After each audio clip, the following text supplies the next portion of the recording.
pinapaigahan na po natin. At talaga pong totoong diretsyo na ito sa ano, sa pagdagdag ng halamanan po natin.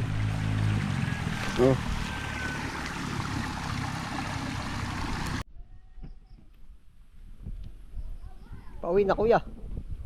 Akin tinitingnan pagkadaming maya ba, nakabagsak ay. Kain-kain yun ano. Oo, ang dami nga nakakain sa iyo. Isang bagsak na yung 1 kilo baka ano ha? Ay, baka nga. Baka 20 bagsak maghapo, di 20 kilo. Siya nga, hindi talagang totoo yun. Ay, bahat maya. Ay, magigat ari tabindaan pa at nalipad pag minadaan motor na maingay. Lilibo. Oo. Kaya ako hindi agad naalis din ah. Akin tinitingnan-tingnan pa.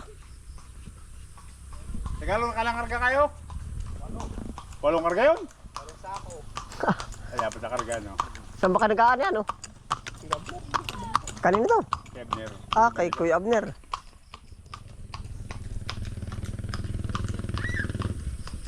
Nagsalos na ba sa bayangan nila, no? Oo. Saan? Dadali pa, nag-abang ng maya. Ay, hanggat hindi naman adilim hindi naalis ay. Ay, oo. At saka sa magang-maga. Yung naghahalaman sa iyo, upahan pa rin yun. Ubay, oo. Pumunta dyan. Abay, parang maya. Maya-maya pa ako. Isang babae, 1 kilo ay ano. Baka 10 ba? Ay, 10 kilo. Tama nga po. Ari pong kanila binabantayan din. Ay, lugmok na oh. Yan, yung kasunod na po yan ay naaanihin. Hinog na. Tapos po ngayon, hindi man sa pag-ano, kumbaga kulang na kulang sa tao. Oh, kahit sabihin mo, i-prepare mo ang pang... Basta kulang po sa mga magtatrabaho na. Oh, kaya po umabot tayo sa kaganyan. Lugmok. Kaya ka po inaabang-abangan at yung mga ibon na na wala oh. Yun, ngayon swerte. Kalasin lumipat po sa paparong banda. Wala oh. Baka naman ka nasa gitna.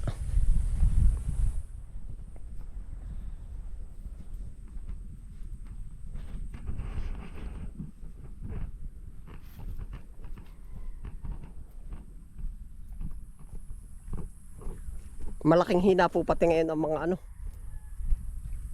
Ang mga palayan po at gawa nga ng umulan. Bukod sa umulan, ay hinog na eh. Bukod sa umulan ay bumagyo po ba? Dumapa. Ay salamat po naman Panginoon at walang ibon na. Oh. Ay bumagsak na oh. Siguro po naman ito bukas madadali na. Dami na bisita uli. Ah pagkadami. Ay talagang nangilan oh. Saan pa ka tayo babawi? Aba. Kinatsaga ko pa pong bisitahin. Abay, oh. Kuya Jolay, saan tayo babawi? Sa presyo o sa gulong na palay? Sa gulong lang. Walang pagbabawian ay ano? Walang pagbabawian eh, kasi sa gulong na lang ay. Klase ay panlabog mo ng bigas ano? Walang panggatong sa ilaya. Panggatong. Mauubos lang ang bigas mo na yan. Lalabugin mo maigi ay. Aba, isan nga kaya babawi.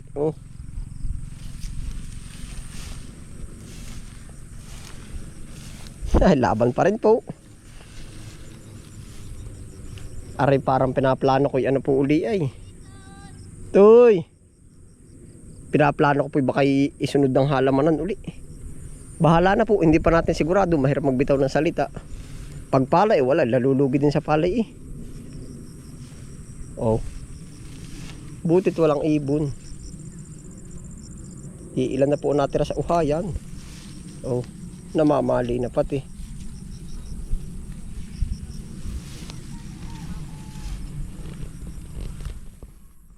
Toy!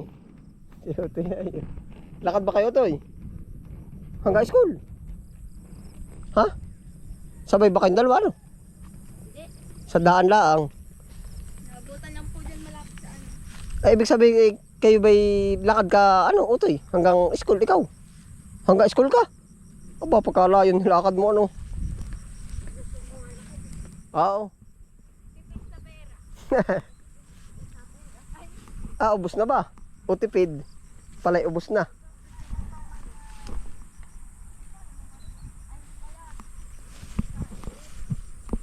Tayo po ay nagmumuni-muni din sa ating palayan. Yan. Ay ano pa nga po bang magagawa natin? Ano ko tito ating paigahan. Yun po ang aking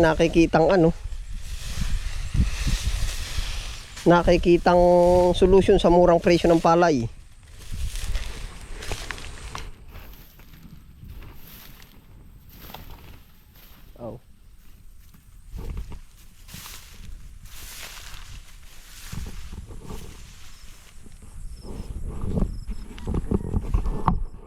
Pero yan po naman nung nakaraan na hindi ko alam kung saan ko nadinig na zona ba yun, yung binabanggit ng ating mga namumuno po.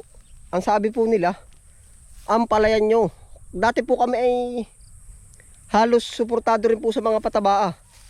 Sabi ilang taon namin kayong susuportahan, pero dadating ang panahon na kanya-kanyang tayo. Upo, yun po naman ay dati po ay mga libreng pataba, upo. Ay di siguro ito na nga yung sinabi nila doon na darating ang panahon ay kanya-kanya tayong tayo. Upo, hindi kumbaga ito na nga po. Di kanya-kanyang diskarte. Tapos po nabanggit pa nila doon na kung kaya nyong convert ang inyong palayan sa gulayan muna, ay i-convert nyo po muna. Kung doon kayo kikita. Kaya po nasabi natin na yun po narinig ko rin lang hindi ko basta sa zona yun, sa zona ko po narinig. At gawa po ng ba't sinabi nila na kung kaya nyo i-convert sa gulayan, i-convert nyo muna. Ibig sabihin hunom muna para nagkapag-asa pa tayo na na pwedeng posible pa pong tumaas ang presyo. Yan, kumbaga noon nga kanya-kanyang tayo muna tayo hanggang sa panahon po ngayon.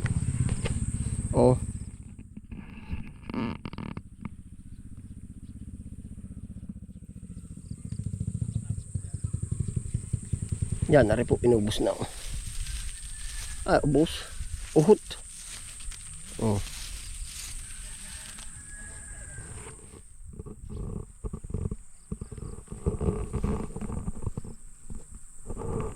Ayan, din po. Naramdaman natin ngayon na tatayo tayo sa sarili. Bahala na. Opo. Siguro nga, convert uli natin sa palayan po. Sa halaman. Ito siguro po, sunod na plano natin. Katulad po nitong maisan, okay po naman ang naging resulta natin dito.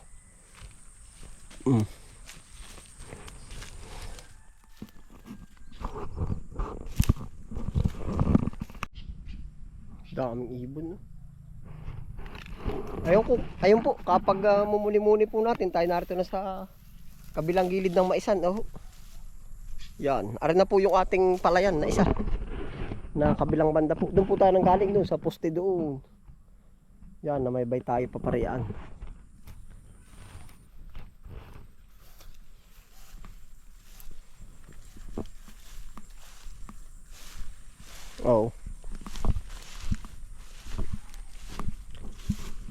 Yung pong kabila, kung binabalak po natin magdagdag pa doon ng taniman, ito po nakaplano na talaga na isunod ulit natin na taniman. Convert natin po sa gulayan. Talaga pong ganoon. Yeah. Hanggat may pagpupuisan po. Gawa po ng ito ay nakaplano na po ito sa atin. Meron na tayo ditong mga yung mga ginawa na pong ilang drainage po ba.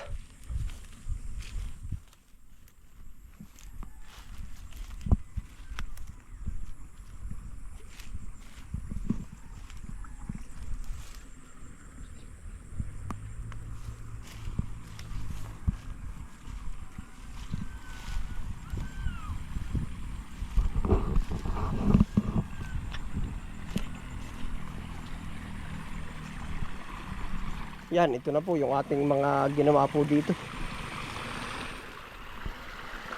pinapaigahan na po natin.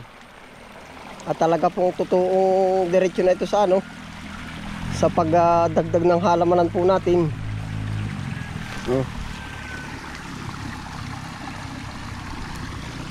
Yan, dagdag planong halamanan po.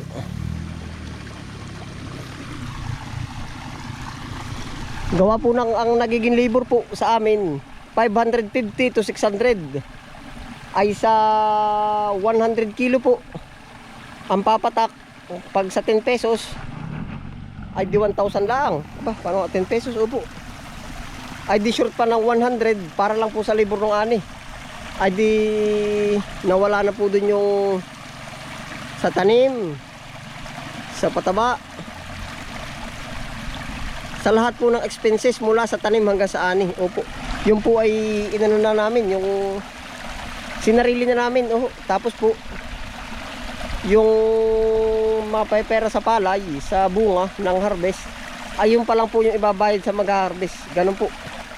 Kaya po kung titingnan natin yung computation ng palay, ay talagang lugi po. Opo. Yan. Ay di ano pa nga pong gagawin natin? Ay di paraan na lang po ang ating gagawin na sana naman ay lumusot. Minsan po sa lamin nalugi din. Talaga la ang ika nga walang pag-iikutan ba? Yan. Ito na po ang kasunod nating planong halamanan. Ito pausod ng pausod. Tapos po pala ang pinakaplano ko po sa ating halamanan lahat, yung buhay po ang ating linya. Ito pa Pakita ko po sa inyo kung paano yung ginagawa nating paraan. At gawa po ng hindi pa rin po tayo nawawalan ng pag-asa sa palay. At yan po ang pangunahing pagkain natin. Yan, kung mapansin nyo po, pag tayo nang gawa ng halam